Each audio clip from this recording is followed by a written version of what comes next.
Ordinary employees, shop కీపర్సు, లేకపోతే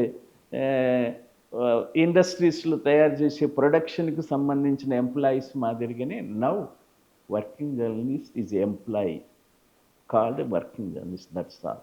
అంత దుస్థితి రావడానికి కారణం కేంద్రం తీసుకున్న నిర్ణయమేనా ఇంకేదైనా? అబ్సల్యూట్లీ కేంద్ర నిర్ణయం. దాన్ని డిఫర్ చేస్తూ రాష్ట్ర ప్రభుత్వాలు ఏం తీసుకురావటానికి లేదు. వారు ఇచ్చిన దాన్ని కొన్ని సవరించటానికి ఉంటుంది తప్ప ఈ మేజర్ చేంజెస్ మేము వర్కింగ్ జర్నలిస్టులకి ఈ రకంగా చేస్తామని చెప్పటానికి I don't think they have no right. దానికి ఏంటి సొల్యూషన్ మరి? ఇప్పుడు సొల్యూషన్ పోరాడటమే. ఇప్పుడు 7 సార్లు భారతదేశ వర్కింగ్ క్లాసు 7 జనరల్ సమ్మెలు చేసింది, మొన్న చేసింది, మళ్ళీ జనవరిలో చేయబోతున్నారు. ఇది వర్కింగ్ క్లాస్ని